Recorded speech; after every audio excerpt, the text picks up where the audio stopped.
လှပပြီး modern sun နဲ့တစ်ထပ်တစ်လုံးကိုစောက်ဖို့စိတ်ကူးရှိနေတဲ့လူကြီးမင်းတို့အတွက်ကျမတို့ UFL construction ကစောက်လုပ်ပြီးစီးသွားတဲ့တစ်ထပ်တိုက် RC လေးနဲ့မိတ်ဆက်ပေးခြင်းပါတယ်ရှင်အားလုံးပဲမင်္ဂလာပါရှင်အာမန် future map construction ကကြိုဆိုလိုက်ပါတယ်ဒီရဲ့ဝင်ချင်းကိုတော့ကျမတို့ကအလူမီနီယံမှန်တကားလေးကိုတက်ဆင်ပေးထားပြီးတော့ဒီမှန်တကားလေးဖွင့်လိုက်ပြီးဝင်လိုက်တာနဲ့တွေ့မြင်ရမှာတော့12ပေအကျယ်ရှိတဲ့ living room လေးပဲဖြစ်ပါတယ်ရှင်ဒီရင်လေးကတော့ပေ20 60မြေပေါ်မှာဆောက်လုပ်ထားတဲ့18ပေ42ပေအကျယ်ရှိတဲ့တစ်ထပ်တိုက် RC လေးပဲဖြစ်ပါတယ်ဒီတစ်ထပ်တိုက်လေးကိုကျမတို့က high မြင့်လေးဆောက်လုပ်ပေးထားပြီးတော့ထက်ခိုးတဝက်ထည့်ပေးထားတာပဲဖြစ်ပါတယ်ရှင်ဒီ living room ကိုလည်းအလင်းအောင်အားကောင်းအောင်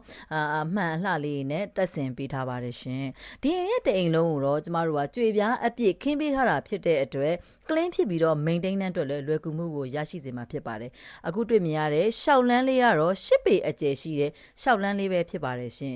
ဒီအိမ်လေးကိုတော့ကျမတို့ကချစ်လစ်လေးနဲ့အိတ်ခမ်း3ခန်းကိုထည့်သွင်းဆောက်လုပ်ပေးထားတာဖြစ်ပါတယ်ရှင်။အောက်ထပ်မှာတော့6ပေ10ပေအကျယ်ရှိတဲ့အိတ်ခမ်း2ခန်းပါဝင်မှာပဲဖြစ်ပါတယ်ရှင်။ဒီအိတ်ခမ်းရဲ့ဒကမာကြီးတွေအားလုံးကိုကျမတို့ကကျွန်းတကားတွေတက်ဆင်ပေးထားတာပဲဖြစ်ပါတယ်ရှင်။ဒါလေးကတော့ပထမအိတ်ခမ်းပဲဖြစ်ပါတယ်။အခုတွေ့မြင်ရတော့ဒုတိယအိတ်ခမ်းပေါ့နော်။အိတ်ခမ်းလေးတွေကတော့6ပေ10ပေအကျယ်ရှိပြီးတော့အိတ်ခမ်းထဲမှာလည်းအပြေးကြွေပြားအပြေးခင်းပေးထားပါတယ်ရှင်။ဒီအိတ်ခမ်းရဲ့ brain တကားတွေကိုတော့4ပေအကျယ်ရှိတဲ့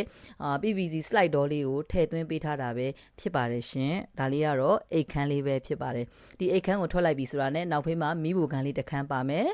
ဒီမီးဘိုခမ်းလေးကိုလည်းကျမတို့ကမီးဘိုခမ်းအပြည့်ပေါ့နော်ကျမတို့ကြွေပြားလေးတွေခင်းပေးထားပါတယ်ရှင်လေလင်းဝင်လေးထွက်အားကောင်းအောင်အလင်းအောင်အားကောင်းအောင်ကျမတို့ PVC slide door လေးတွေကိုတက်ဆင်ပေးထားပါတယ်ဒီအိမ်မှာလည်းဒီအင်ရှင်မတွေစိတ်ကြိုက်ချက်လို့ရအောင်ကြက်ကြက်ဝင်းဝင်းနဲ့မီးဘိုကုံလေးကိုတက်ဆင်ပေးထားပြီးတော့ဒီမီးဘိုကုံလေးကိုလည်း clean ဖြစ်အောင်လို့ကျမတို့ဒီကြွေပြားလေးတွေကတ်ပေးထားတယ်နေရန်လေးကိုလည်းကျမတို့ကြွေပြားလေးတွေကတ်ပေးထားတာပဲဖြစ်ပါတယ်ရှင်ဒါအင်ရှင်မအတွက်ပေါ့နော်ဘေးစင်ကျဲကြီးတစ်ခုကိုလည်းတက်ဆင်ပေးထားပါတယ်ဒီမီးဘိုခမ်းရဲ့အပြင်ဘက်ကိုထွက်တဲ့တကားကိုလည်းကျွန်းတကားတက်ဆင်ပေးထားတာပေါ့နော်ဒီအိမ်ရဲ့မီးဘိုခမ်းမှာတော့ရေချိုးခမ်းတစ်ခမ်းပါဝင်ပြီးတော့အင်ရှင်စိတ်တိုင်းကြား toilet လေးကိုတော့ကျမတို့အပြင်ဘက်မှာထည့်သွင်းဆောက်လုပ်ပေးထားတာဖြစ်ပါတယ်ရှင်။ကဲဒါဆိုရင်ကျမနဲ့အတူထက်ခိုးလေးကိုလိုက်ကြည့်ကြရအောင်ရှင်။ဒါထက်ခိုးကိုတက်တဲ့လှေကားလေးပေါ့နော်။လှေကားကိုလည်းကျမတို့ကြွေပြားအပြည့်ခင်းပေးထားပြီးတော့လှေကားလက်ရန်လေးကိုလည်းစတီးလက်ရန်လေးနဲ့အလှဆင်ပြီးတော့ပုံဖော်ပေးထားတာဖြစ်ပါတယ်။ဒီထက်ခိုးတစ်ပြင်လုံးကိုလည်းကျမတို့ကကြွေပြားအပြည့်ခင်းပေးထားတာပဲဖြစ်ပါတယ်ရှင်။ဒီထက်ခိုးမှာဆိုလို့ရှိရင်တော့ single bedroom တစ်ခန်းပါဝင်မှာပဲဖြစ်ပါတယ်။ဒါဆိုလို့ဒါထက်ခိုးပေါ်ကနေပြီးတော့တွေ့မြင်ရတဲ့ living room လေးပေါ့နော်။ living room မှာလည်းအလှမီးဆိုင်လေးကိုကျမတို့ချိတ်ဆွဲပြီးတော့တက်ဆင်ပေးထားတာပဲဖြစ်ပါတယ်ရှင်ဒီထက်ကိုပေါ်မှာရှိတဲ့အိတ်ခမ်းကလည်း6ပေ10ပေအကျယ်ရှိတဲ့အိတ်ခမ်းဖြစ်ပြီးတော့ဒီအိတ်ခမ်းရဲ့ဒကမာကြီးကိုလည်းကျမတို့ကကျွန်းတကားတွေတက်ဆင်ပေးထားတာပဲဖြစ်ပါတယ်ပေါ့နော်ဒါပေါ်တဲ့အိတ်ခမ်းလေးပဲဖြစ်ပါတယ်ရှင်ဒီအပေါ်တဲ့အိတ်ခမ်းမှာဆိုလို့ရှိရင်တော့ကျမတို့ဒီအိတ်ခမ်းသုံးတဲ့သူအတွက်အဆင်ပြေအောင်ရေချိုးကန်းအိမ်သာတွဲရက်လေးတစ်ခမ်းကိုထည့်သွင်းပေးထားပါတယ်ရှင်ရေချိုးကန်းကိုလည်းရေချိုးကန်းအိမ်သာတွဲရက်လေးကိုကျမတို့ကြွေပြားအပြည့်ခင်းထားပြီးတော့နယံကိုလည်း6ပေအမြင့်ရှိတဲ့ကြွေပြားတွေကပ်ပေးထားတာပဲဖြစ်ပါတယ်ရှင်ဒါလေးကတော့အပေါ်ဓာတ်ကိုတက်တဲ့လှေကားလေးပေါ့နော်အမိုးစလက်ကိုတက်တဲ့လှေကားလေးကိုတော့ကျမတို့ကတန်လှေကားလေးနဲ့အလှဆင်ပေးထားတယ်လှေကားလက်ရန်တွေကိုလည်းတန်လက်ရန်လေးတွေနဲ့အလှဆင်ပေးထားတာပဲဖြစ်ပါတယ်